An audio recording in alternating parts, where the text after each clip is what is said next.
Are you that friend who's always texting, "On my way," when you haven't even left the house yet?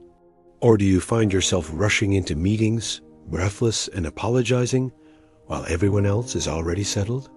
If you're constantly running behind, it might be more than just bad time management. There could be deeper psychological reasons at play, and today we're going to uncover them. First, let's talk about something called time optimism. This is the tendency to believe you have more time than you actually do. You think, "Oh, that'll only take 5 minutes," when in reality, it takes 15. This isn't about being lazy. It's a genuine miscalculation of how long tasks take.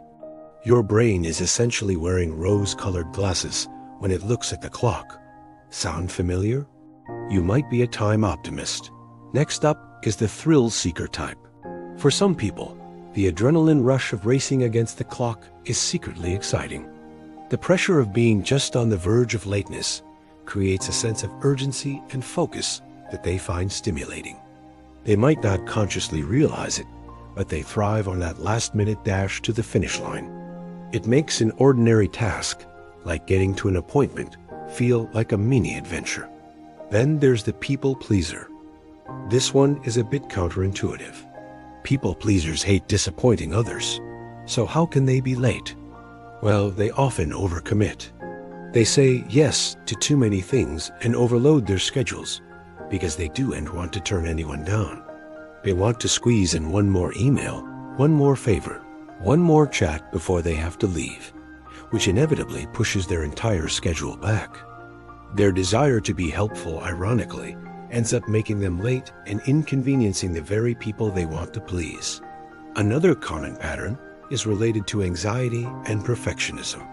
For a perfectionist, leaving the house can be a huge ordeal. They might spend extra time rechecking their work, redoing their hair, or triple-checking that the stove is off. This isn't about procrastination.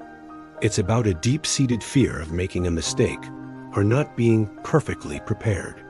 The anxiety of getting something wrong outweighs the anxiety of being late until the clock forces their hand. So, how do we break these patterns? The first step is self-awareness. Which of these patterns resonates with you? Once you know your why, you can start making changes. If you're a time optimist, start tracking your time. For a week, write down how long you think a task will take, and then time yourself actually doing it. You'll be amazed at the difference. Use this new, realistic data to plan your schedule. And always add a buffer. If you think it takes 20 minutes to get somewhere, plan for 30. For the thrill seekers, find healthier ways to get that adrenaline rush. Maybe take up a new sport, try a challenging video game, or set exciting personal goals. Redirect that need for a thrill away from your schedule and into something more productive and less stressful for everyone else. If you're a people pleaser, it's time to practice saying no. It's okay to set boundaries.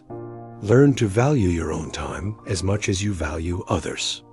A polite, "I can't do that right now, but I can help later," is a powerful tool. It protects your schedule and in the long run earns you more respect.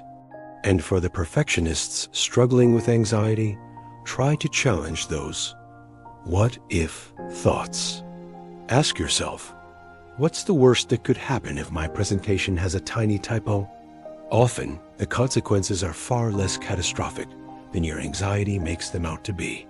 It can also be incredibly helpful to talk to a therapist or counselor to develop strategies for managing anxiety. Remember, seeking help is a sign of strength. Breaking the habit of lateness is a journey, not an overnight fix. It's about understanding your own mind and being kind to yourself as you make small, consistent changes. Start by aiming to be just 5 minutes early, then 10. Before you know it, you'll be the one waiting for your friends with a coffee in hand and a stress-free smile. Thanks for watching. If you found this helpful, give this video a thumbs up and subscribe for more insights into how your mind works.